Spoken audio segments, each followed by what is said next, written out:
वे अन्य और जो भी इनको कानूनी अधिकार व सुविधाएं आदि मिली हैं, तो उन्हें भी इन्होंने खत्म करने की पूरी कोशिश की है। हमारे इन लोगों के व खासकर बीएसपी के सजग रहने की वजह से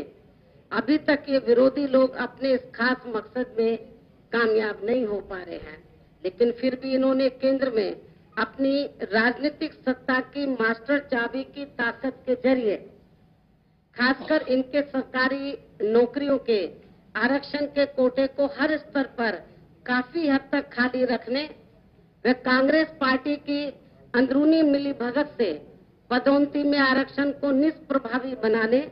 तथा लगभग सभी बड़ी सरकारी योजनाओं को प्राइवेट सेक्टर में देकर कार्य कराने आदि के कारण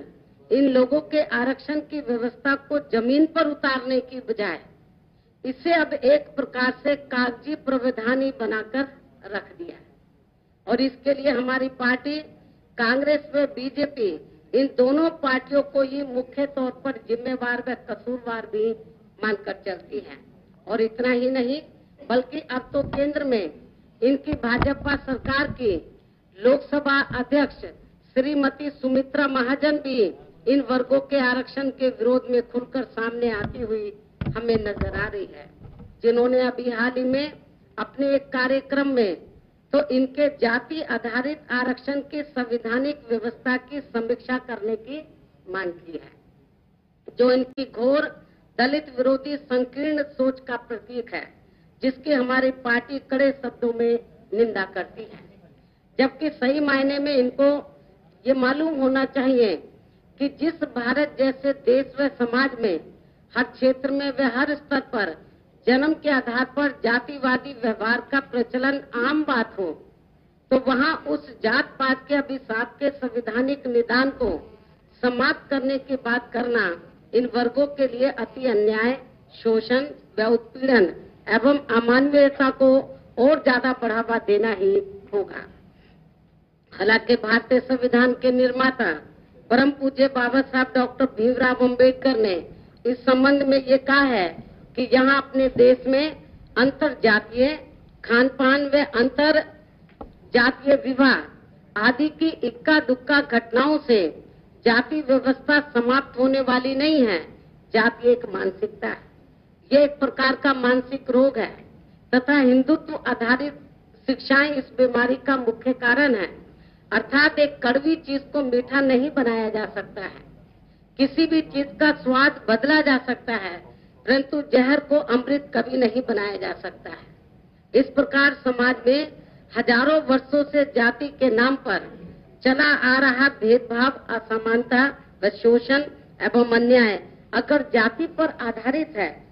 तो उसका समाधान भी फिर जातीय आधार पर ढूंढना होगा।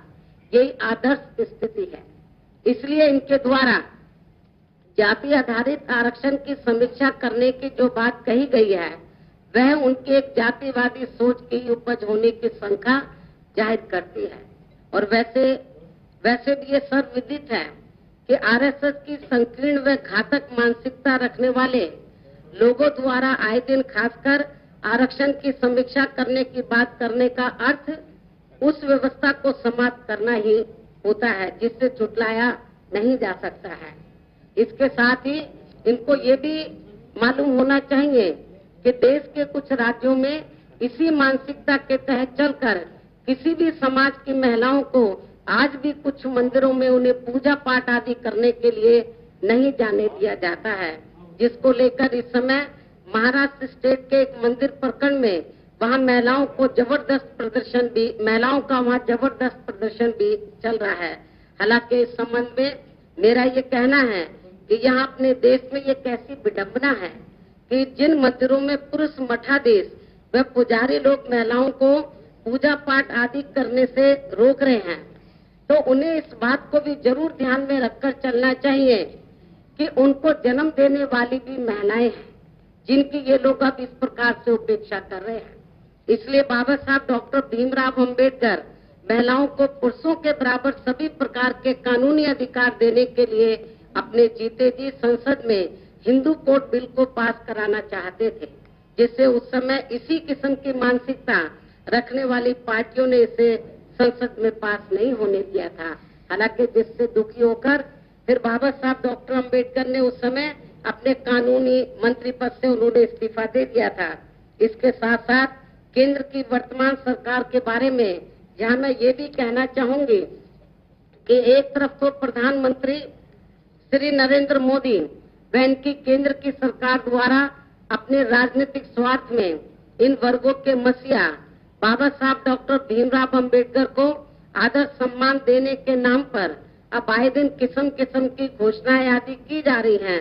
तो वहीं दूसरी तरफ इसकी आड़ में पूरे देश में खासकर दलित समाज के लोगों का बड़े पैमाने पर अपमान व शोषण आदि भी किया जा रहा है, और जिस पर वर्तमान केंद्र की सरकार अधिकांश चुप्पी ही साधे हुए रहती है। और इतना ही नहीं बल्कि जब से सरकार के एक मंत्री श्री बीके सिंह ने इन वर्गों के लोगों के प्रति जिस प्रकार के अभद्र व अति आपत्तिजनक भाषा का इस्तेमाल किया है, लेकिन फिर भी